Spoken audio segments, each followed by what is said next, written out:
giorni manifestazioni di stima, e vi ringrazio tantissimo da parte delle persone, sia quando incontro per strada, sia diciamo con i vari mezzi telematici.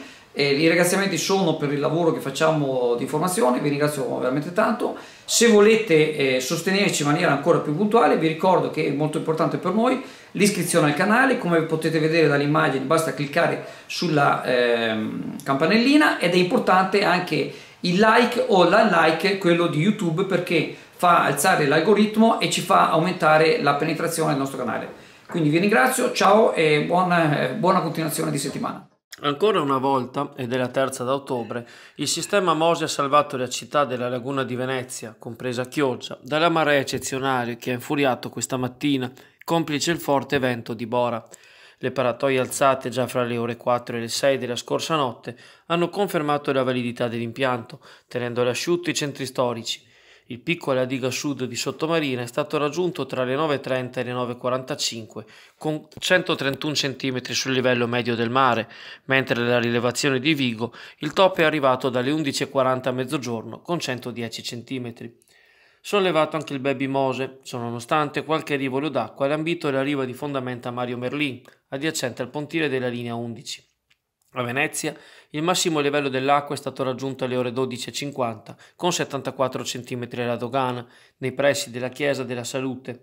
Per molte ore comunque il livello è apparso stabile, se non in lieve crescita, a causa del fenomeno di sessa derivato dal vento. Analoga situazione potrebbe crearsi domani e fino alla fine della settimana.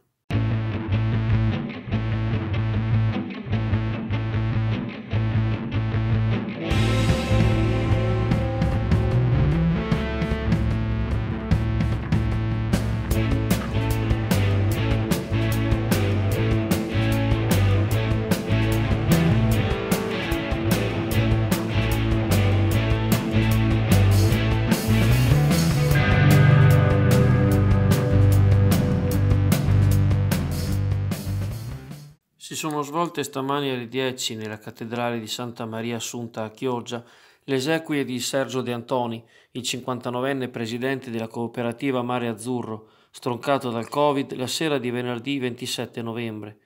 Nonostante il maltempo, al funerale hanno partecipato in tanti, quanti ne poteva contenere il Duomo, seguendo le disposizioni restrittive. Accanto alla moglie Gabriella era presente in forze la marineria e l'ambiente delle istituzioni ittiche, il lavoro che al servizio della pesca, che Sergio ha onorato fino al suo ricovero all'ospedale di Dolo circa un mese fa. La cerimonia è stata ufficiata dal vescovo Adriano Tessarollo e dal parroco Don Danilo Marin. Il feretro poi ha preso la strada di Sant'Anna, dove De Antoni troverà eterno riposo nel locale cimitero. Nella mattinata odierna è peraltro giunta notizia di un ulteriore decesso per Covid riguardante la città di Chioggia. La vittima è Alessandro Roncato, di 53 anni, noto come allenatore della Wisp Basket.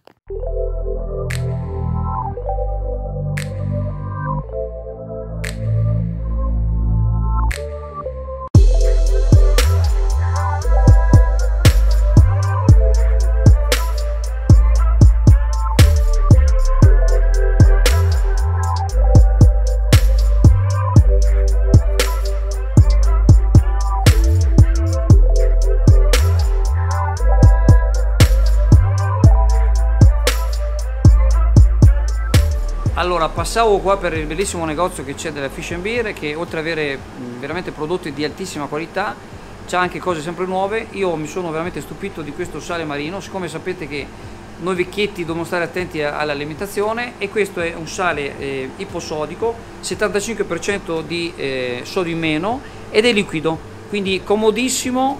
E quindi per noi che di una certa età dobbiamo stare attenti all'ipertensione, ve lo consiglio, e poi potete svariare con veramente tantissimi articoli, uno meglio dell'altro.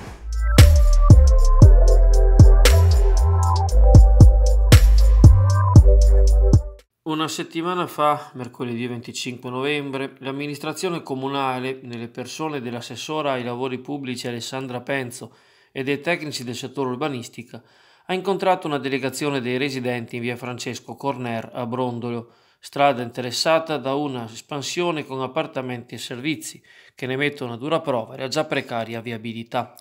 Dopo l'incontro, l'assessora spiega che sono stati verificati i titoli edilizi in merito agli edifici in costruzione i quali rispettano tutti gli standard previsti dal piano regolatore del 2009.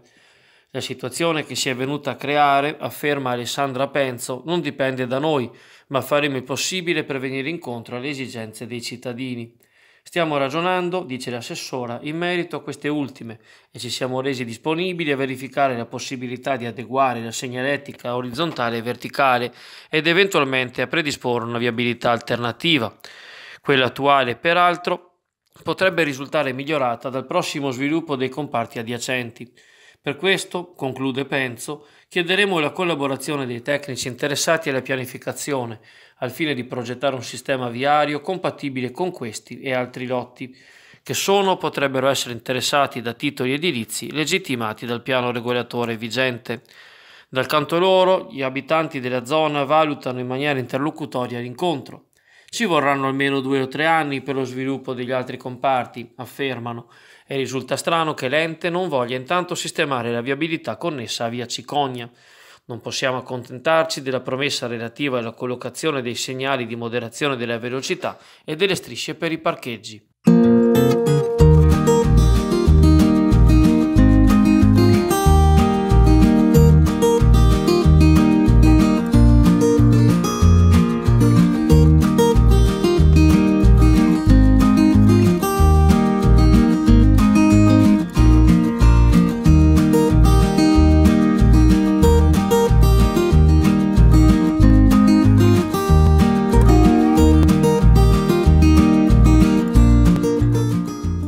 L'assessora regionale ai trasporti Elisa De Berti ha annunciato che nel 2021 non cambieranno le tariffe ferroviarie per i passeggeri dei treni locali. L'ente destinerà a tal scopo i 2,5 milioni ricavati dalle penalità che sono state inflitte a Trenitalia e alla società Sistemi Territoriali per le mancanze riscontrate rispetto al contratto di servizio. De Berti, la quale è anche vicepresidente della Giunta Veneta, ha ottenuto così l'approvazione del provvedimento destinato a contenere gli aumenti che erano stati previsti in concomitanza ai mancati introiti per via delle ridotte frequentazioni dei convogli a seguito dell'emergenza sanitaria in atto. Nel budget ipotizzato verrebbero così a mancare proprio 2,5 milioni, rimpiazzati dalle penali cui dovranno sottostare Trenitalia e Sistemi Territoriali. Il sistema si prefigge appunto un ristoro ai disagi subiti dai passeggeri per la mancata puntualità, le pulizie carenti, le sostituzioni con gli autobus.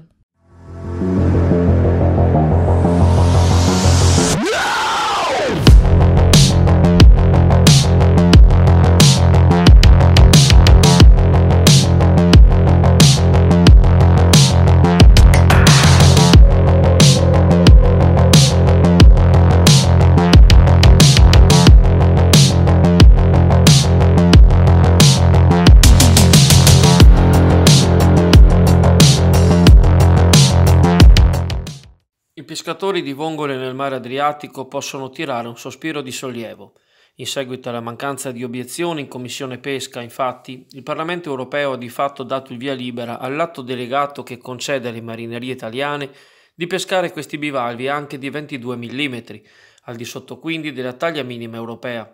Ne dà notizia l'eurodeputata Rosanna Conte. La deroga varrà questa volta 2 anni, ossia fino al 31 dicembre 2022. Si tratta di una vittoria prima di tutto per i pescatori, afferma Conte, in cui gli sforzi per uno sfruttamento sostenibile dello stock di vongole hanno trovato una giusta ricompensa. Ma è anche una vittoria della Lega e di tutti gli eurodeputati che hanno fatto squadra per difendere un'istanza sacrosanta dall'ostruzionismo in Parlamento, in particolare dai deputati vicini alle lobby spagnole. Come nel 2019, ripete Conte, anche questa volta siamo riusciti a respingere tali tentativi di concorrenza sleale. Un successo tanto più importante vista la grave crisi che stiamo vivendo. L'impegno paga. Il dialogo coi colleghi ha portato i suoi frutti, evitando inutili e dannose lungaggini. Adesso bisogna lavorare, conclude Rosanna Conte, per rendere questa deroga permanente. Gli studi hanno confermato che ridurre la taglia minima delle vongole nelle acque adriatiche non impedisce una gestione sostenibile della risorsa. È necessario quindi agire per fare in modo che le evidenze scientifiche si traducano in atti legislativi.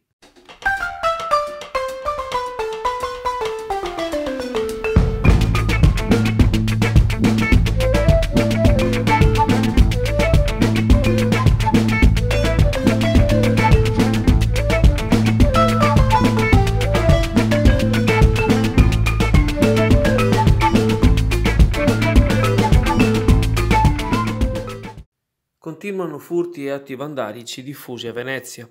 Lo scorso fine settimana si è reso necessario l'intervento degli agenti della polizia ferroviaria per sovrintendere a 2 distinti episodi avvenuti alla stazione di Santa Lucia. Nel primo, 4 donne a bordo di un treno in sosta, 2 delle quali minorenni, sono state denunciate per furto dopo essere state sorprese con una borsa contenente gioielli e contanti sottratta a una viaggiatrice. Sempre in stazione, domenica mattina, un ventenne senza fissa dimora e con numerosi precedenti penali si è presentato alla biglietteria in evidente stato di agitazione, intimando agli addetti agli sportelli di consegnargli il denaro disponibile. A niente sono valsi i tentativi del personale di Trenitalia di calmare il giovane, il quale invece ha staccato un'asta di metallo da uno dei pannelli informativi, iniziando a distruggere qualunque cosa si trovasse nelle vicinanze. La Polfer è intervenuta rapidamente, bloccando il balordo che è stato posto in stato di fermo e, visti i precedenti, processato e condannato ieri per direttissima a 2 anni e 1 mese di reclusione da scontare nel carcere di Santa Maria Maggiore. Non si ferma nemmeno la banda delle macchinette che in questi giorni ha continuato a colpire in 3 istituti superiori della città d'Acqua.